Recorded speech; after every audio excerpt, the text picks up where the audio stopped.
Mga kapuso, nagbabalik po tayo dito sa Commonwealth sa bahagi ng Philcoa at ang may ulat po natin ngayon, wala tayong nakikita mga stranded na mga pasahero. Kanina lamang may malaking bulto na mga jeep na nakita natin na nagsakay nitong ating mga kababayan, kaya mabilis na naubos ang pila dito sa sakayan ng mga commuter.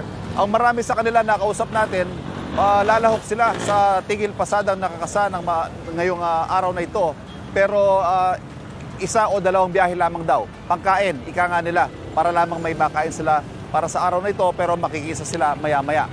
Meron din namang hindi na raw sila sasali dahil sumali na sila nitong mga nakarang araw, at meron naman talagang hindi sila sasali at all dahil mula doon nitong Lunes at hanggang sa buong linggo ito ay magpapatuloy ang kanilang pamamasada. Ngayong araw nga po, unang araw ng tigil pasada ng Grupong Manibela at huling araw naman ng tigil pasada ng Grupong Piston. Kausapin natin ngayon ang leader ng Grupong Manibela para sa mga issue na kanilang mga ipinaglalaban.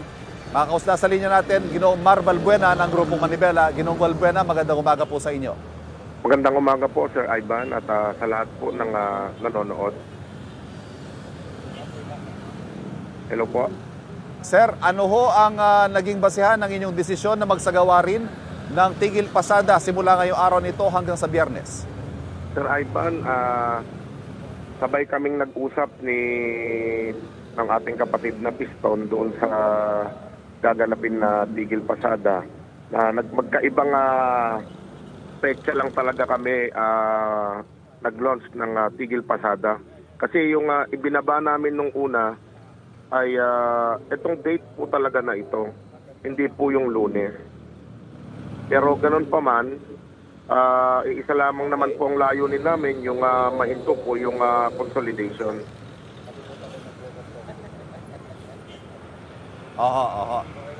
So ang sinasabi po kasi ng LTFRB, Kamar, ito hong December 31 deadline para mag-consolidate ay non-negotiable na raw po. Paano ho kaya ito? Gusto ninyong maiusog ito, ma-extend, non-negotiable na raw. Paano kaya magiging resolution dito, Kamar? Tama lang yun, Sir Ivan. Kung sinasabi nila na 140,000 na ang nakakonsolidate, sa dami po nun, Sir Ivan, kung gusto nilang i-modernize yun, aabutin po tayo ng 140 years para po ma-modernize yan. Bakit po pinipilit pa nila na i-consolidate itong mga ayaw?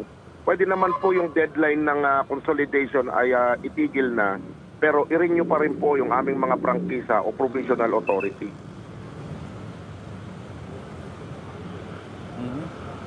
Halimbawa po ngayon, Kamar, nagsasagawa kayo ng tigil pasada, pero meron pa po kaya mga nakatakdang mga pag-uusap kasama ng LTFRB para maghanap ng solusyon dito sa mga isyong hindi pa natin napagkakasunduan? Alam mo, Sir Ivan, yun naman talaga yung purpose nitong pagtigil pasada namin, na mabigyan ng solusyon yung aming mga hinaing. Hindi po dapat na ang isagot sa amin ay maliitin kami at bigyan kami ng mas lalo pang pahirap na sasabihin sa amin, tatanggalan kami ng prangkisa.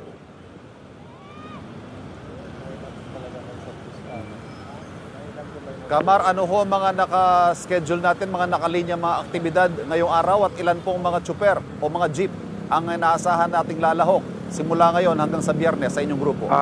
Sir Ivan, ngayong umaga, mga 8 a.m. nandyan kami sa UP Avenue para mag-prepare para doon sa isang malaking caravan papunta ng Welcome Rotonda at Mindiola kung kinakailangan. Pero hanggang Biyernes po, itong tigil pasada natin, lahat po ng members ng Manibela at hindi non-members ng Manibela ay nag-commit sa atin na sasama po sila sa tigil pasada at makikiisa sila para ipanawagan po yung pag-extend ng aming mga prangkisa at provisional authority.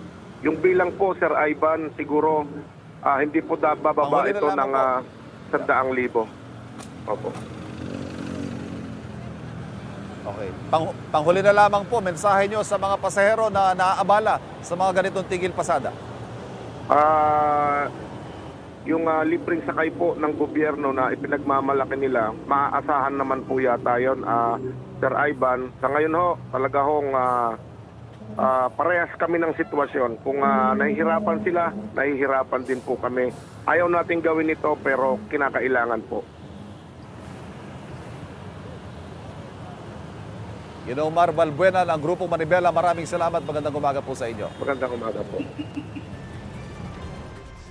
Samantala, ngayon naman po, kumustahin natin ang biyahe ng ilan sa ating mga kababayan na tulad nga na nabanggit natin kanina, talagang kahit sabihin natin hindi mapaparalisa, malaki pa rin ang nagiging kabawasan sa bilang ng mga jeep, kaya naapektuhan pa rin ang biyahe ng ating mga kababayan. Excuse me, kumusta yung biyahe mo ngayon?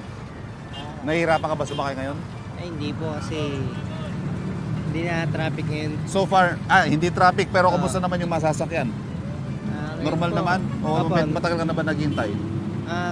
Tagal na po naghihintay. Wala pa kasi papuntang Quiapo. Okay. So biyahe kaya po inaantay mo. Opo. Ingat ka. Excuse me.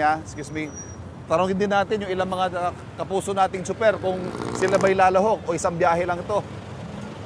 Tay, magandang umaga po sa inyo. Kayo po ba'y lalahok sa Tigil Pasada ngayong araw? Hindi ko lang sigurado kasi siyempre yung Pangulo namin siyempre pag pinaraho kami. So, sasali po kayo, hindi? Hindi naman ho. Hindi po. Sige po. Salamat po. Itong nakarang araw, hindi rin po kayo lumahok sa Tigil Pasada? Hindi talaga ako bumiyahe, umpisa pa nung Lunes. Hindi kayo bumiyahe. Ngayon lang ako bumiyahe. Pambawi na. Salamat. Mga kapuso, yan po ang kasalukuyang sitwasyon dito.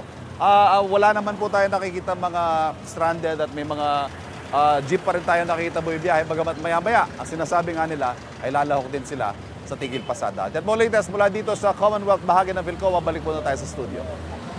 Mga kapuso, para laging una sa mga balita, bisitahin at mag-subscribe sa GMA Integrated News sa YouTube. Sa mga kapuso abroad, samahan nyo kami sa GMA Pinoy TV at sa www.gmanews.tv.